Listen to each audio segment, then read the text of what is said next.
Look around at modern cars today. The sleek sedans with their aerodynamic profiles, the front-wheel drive layouts, the emphasis on safety and engineering. All these features we take for granted had to start somewhere. And one revolutionary vehicle brought them all together in 1967, creating a blueprint for modern automobiles decades ahead of its time. Yet most people have never heard its name. The NSU Ro80 should be celebrated as one of the most influential cars in automotive history. Instead, it became a historical footnote, a tragic tale of innovation that came too early and cost too much. The bold gamble. In the mid-1960s, NSU was a small German manufacturer, primarily known for motorcycles and small economy cars. The company decided to make an audacious leap into the luxury market with a vehicle that would showcase revolutionary technology and design. The result was the NSU Ro80, unveiled to the world in 1967. At first glance, the car looked like it had arrived from the future. Its sleek, aerodynamic silhouette featured a low nose, large glassed area, and a high tail, a design that wouldn't become mainstream until decades later. The clean lines and minimal ornamentation stood in stark contrast to the boxy, chrome-laden vehicles of the era. When automotive journalists first saw the Ro80, they were stunned. This wasn't just another car. It was a complete reimagining of what automobiles could be. The European automotive press was so impressed that they named it Car of the Year for 1968. Revolutionary technology. What made the Ro80 truly revolutionary was what lay beneath its futuristic skin.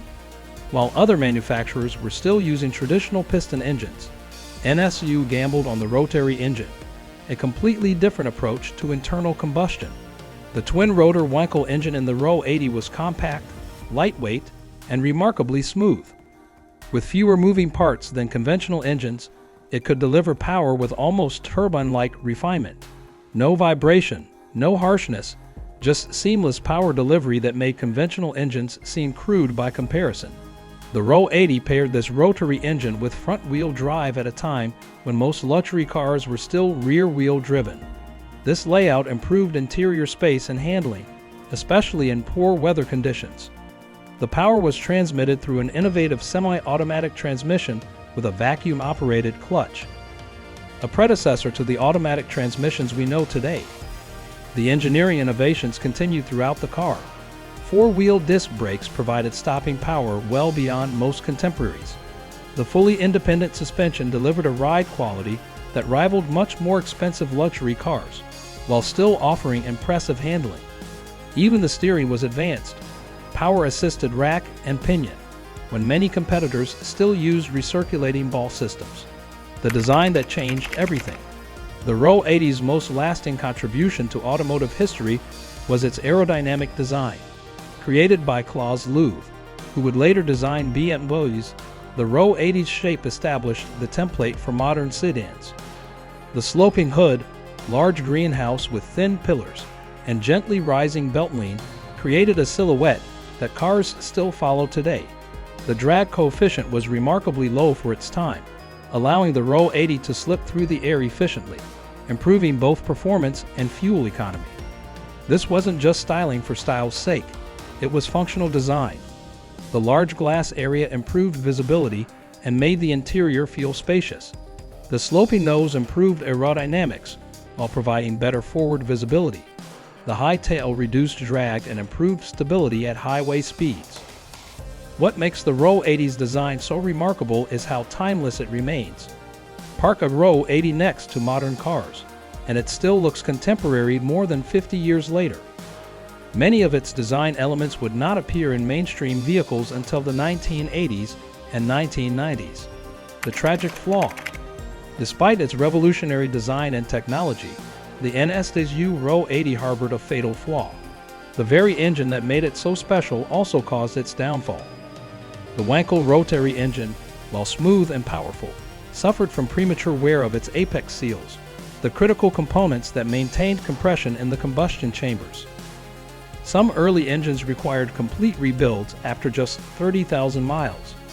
NSU tried valiantly to solve these issues, providing generous warranty coverage and continuous improvements, but the damage to the car's reputation was already done. Stories spread of Ro80 owners greeting each other on the road by holding up fingers to indicate how many engine replacements their cars had undergone. While these tales were likely exaggerated, they reflected the real problems owners faced. The Ro80's fuel economy was also poor by today's standards, and when the oil crisis hit in 1973, sales plummeted. The cost of warranty repairs and declining sales pushed NSU to the brink of financial ruin. In 1969, Volkswagen acquired NSU and merged it with Auto Union to create what we now know as Audi, the hidden influence. Despite its commercial failure, the NSU Ro80 profoundly influenced automotive design for decades to come. The most obvious heir to the Ro80's design legacy was Audi.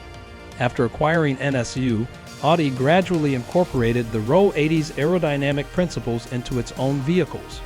The 1982 Audi 100, known as the 5000 in North America, clearly showed this influence with its slippery shape and low drag coefficient.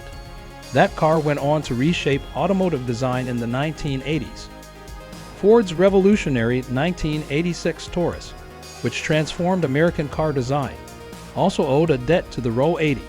The Taurus's aerodynamic shape, with its flush glass and smooth integration of body components, echoed what the Ro80 had pioneered 2 decades earlier.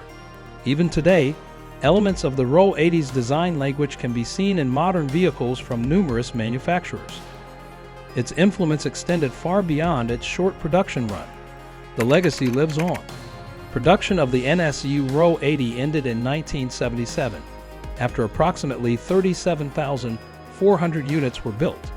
By then, the car was already becoming a historical curiosity, remembered more for its problems than its innovations. But time has been kind to the Ro80's reputation. Automotive historians now recognize it as one of the most forward-thinking vehicles ever produced. It anticipated trends in automotive design and engineering that would take decades to become mainstream. The problems with the Wankel engine weren't unique to NSU.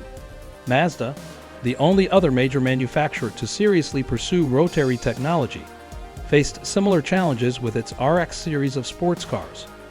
Even with Mazda's considerable resources and engineering talent, they struggled to make the rotary engine reliable and efficient enough for modern emissions and fuel economy standards.